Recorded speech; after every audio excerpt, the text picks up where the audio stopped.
Hello everyone, Ghostpaw here, and I just wanted to tell you that tonight's story is quite different. I must warn you, tonight's story has some themes that may not be suitable for everybody. If you have a weak constitution, I suggest that you do not listen. I apologize, but the show must go on. It should be mentioned that the characters in this story and all of the events are fictitious, though they do still happen. It is a harsh reality that we live in. This is your trigger warning. Be very aware.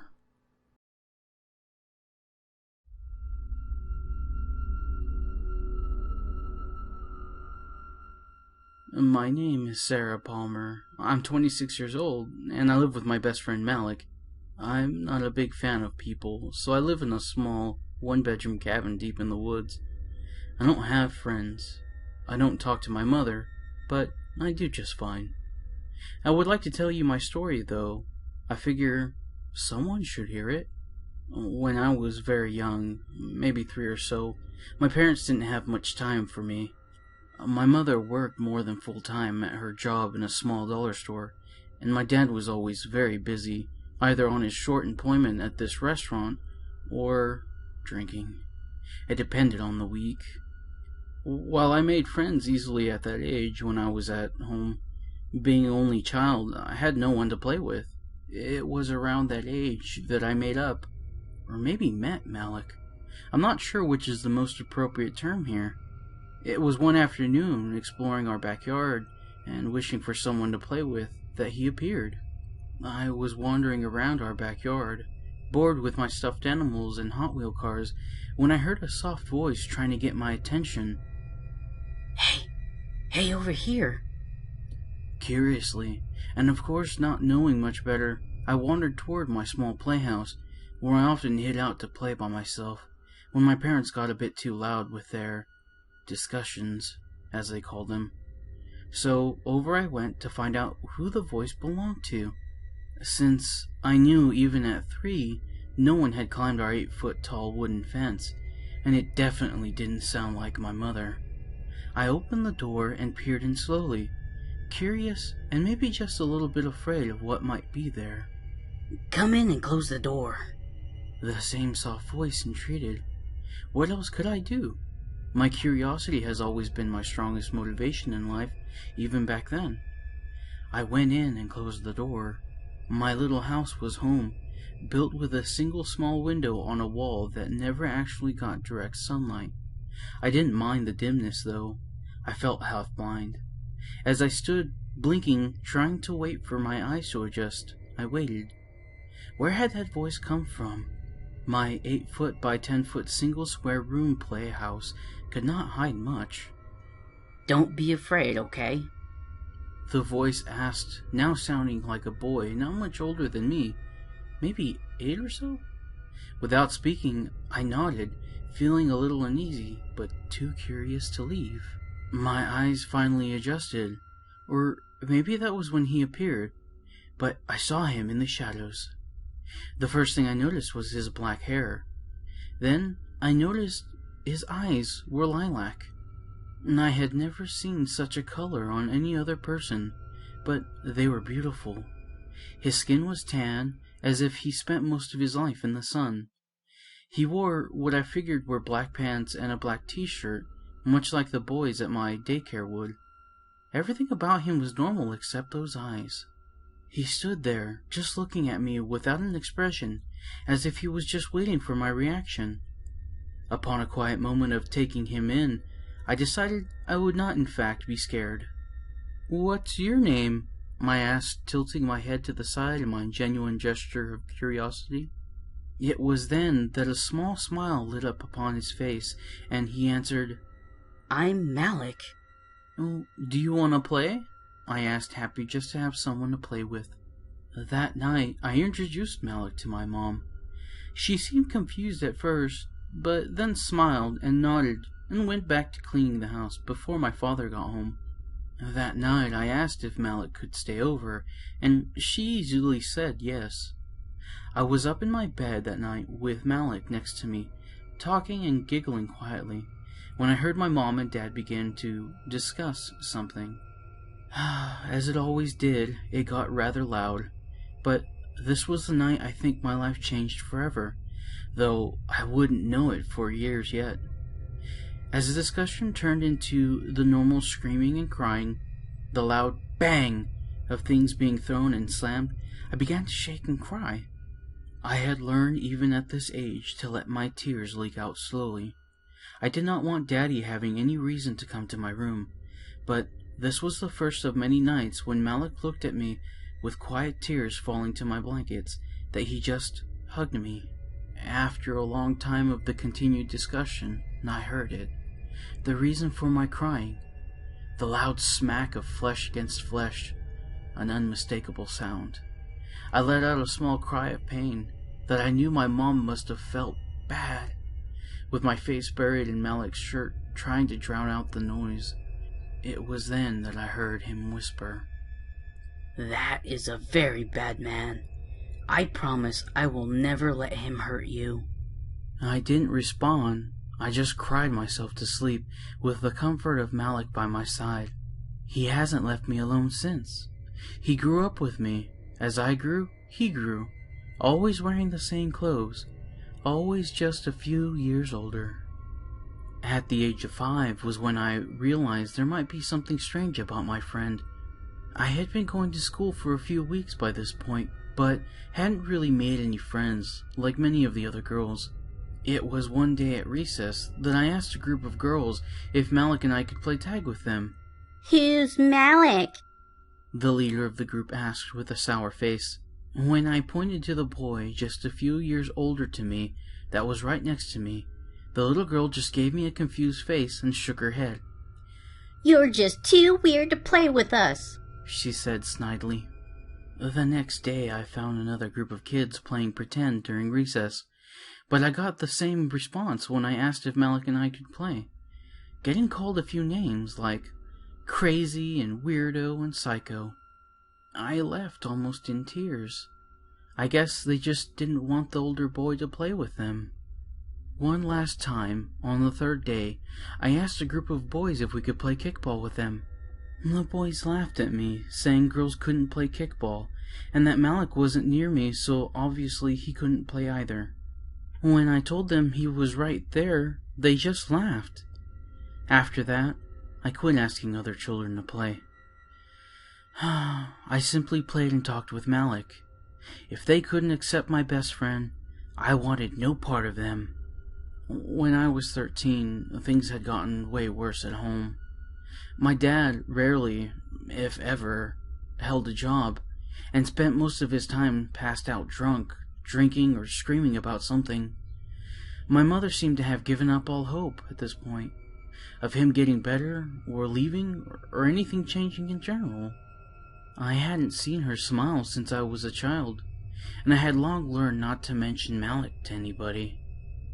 She worked 60 to 80 hours a week, tried to keep the house clean and take care of my father, and whatever energy she had left, I got. Despite all this, I was a B student, and I never got into trouble, fearing the consequences if I had.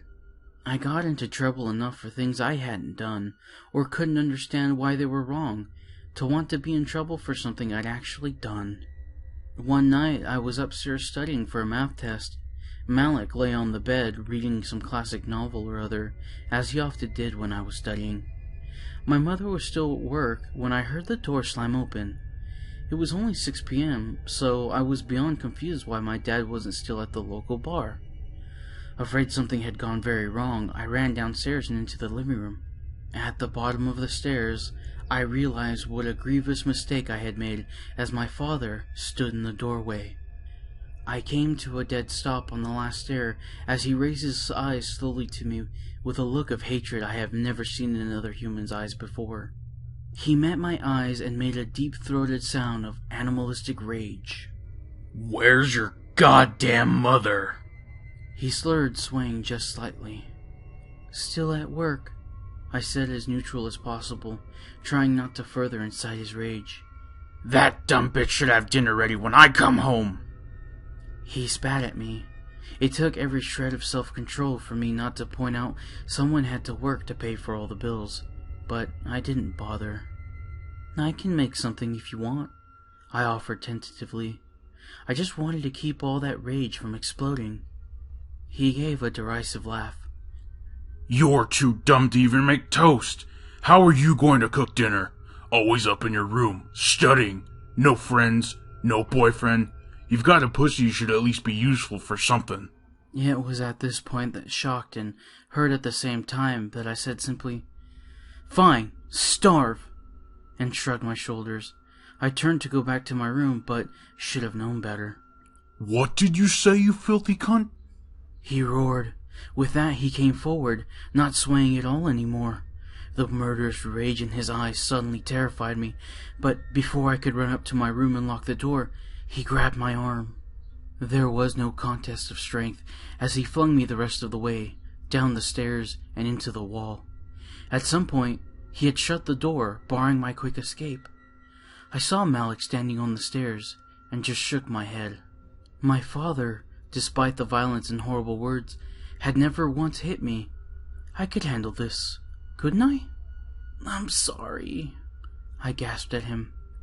This time he laughed, but it held no mirth, only contempt. You're more worthless than your bitch mother, but I'll make you useful. The smell of alcohol was so potent, I almost vomited. Or maybe that was the sudden terror of the man that should have been the one person who was supposed to protect me. He wrapped his hands around my throat, pinning me against the wall. "I'm going to die tonight," was the only thought I remembered thinking at the moment. Because now, whatever had brought him home early was my fault. I shouldn't have made the comments. I shouldn't have come down the stairs. I should have friends to be out with. I should have already ran away. I should have told the school. And now, for all my silly mistakes, I was going to be murdered by my father. But it was worse than that. Rather than squeezing until I died from lack of oxygen, like I anticipated, he plunged his large, grimy hands down my shirt and roughly squeezed my breast. I made a small cry of pain, humiliation, and shock. Bet that feels good, doesn't it, you fucking whore? He spat in my face, literally, getting saliva on me in his slurred malice. That's right. I bet that cunt's all wet and waiting for Daddy to make use of it. This is what you wanted all along. He kept rambling like that as I began to cry. I tried to push him off me then. It only earned him pulling me forward, still holding onto my neck, and slamming me back against the wall. As my head cracked against it, I was a bit dazed from the pain. I screamed one loud shriek, trying to push him away. I prayed someone would be driving by and hear. Our closest neighbor was some half-mile away. This made me wish he would just kill me instead. My ineffectual attempts to push him off only seemed to make him more determined. My button came undone. My zipper unzipped. He was about to plunge his hand into my pants. And at that moment, he stopped, a look of shock and confusion passing over his face. It was the first time I thought to look for Malik. And there, I saw him, standing behind my father. Malik stepped to the side, and my father took a step back and stumbled, turning around. It was there that I saw our largest kitchen knife protruding from his back. I just stared at it, confused, horrified, relieved. So many things went through my mind. I just stared. Malik stepped near my father and said calmly, emotionlessly, "That is your daughter. You should have protected her, but since you won't, I will protect her from you and for the rest of her life." His voice made my blood turn to ice. It was then that Malik took the knife out, making my father jerk with emotion. I just watched, unable to move or think or comprehend. Malik plunged the knife in a second time, a third, and a fourth. Finally, my father fell to his knees. It was then, in that short moment, that Malik leaned over and cut open his throat in a smooth, practiced motion. My father fell to the ground, bleeding out on the hardwood floor. I continued to just stare. I was afraid to move. I was afraid not to move. Malik turned those cold purple eyes to me, the knife still in his hand. "Go upstairs. Take a shower." His voice was still so dead. I just nodded dumbly and went to go do just that. I was on autopilot, washing my hair at least 3 times without realizing it. Before I climbed out of the shower, dressed in a white tank top and blue jeans, and slowly walked back down the stairs. What was I going to do with the body? No one was going to believe my imaginary friend had killed my father. They'd blame me, or my mother. But I went down the stairs, and the body was gone. The only thing that remained was the pool of blood, and a trail of it leading to our back door. I looked down at the floor, dumbfounded as I had been so many times today. I didn't know what else to do other than to start cleaning up the blood. I got our oldest towels to soak up as much as I could. When that was done, I got up our old cleaning rags and some bleach and cleaned up what was left. 2 hours later, when I was finally done, I began to realize I had no idea what I was going to do with all the bloody rags and towels. I couldn't just throw them in the garbage. Someone would obviously notice. "Let's have a fire tonight, Sarah." I heard Malik's voice from the back door. Right, the fire pit in the backyard. I often had small fires in the backyard, and it shouldn't look odd if I had one tonight. It was another 2 hours before my mother came home.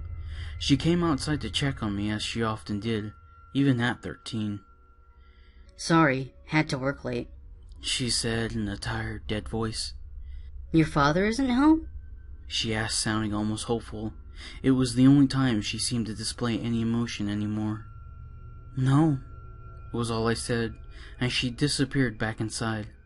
When I heard the door close, I turned to Malik. "What did you do with the body?" I asked quietly. I think I was still in shock at this point. I couldn't feel anything. Not happy, or even sad or relieved. "I took care of it," was all that he said.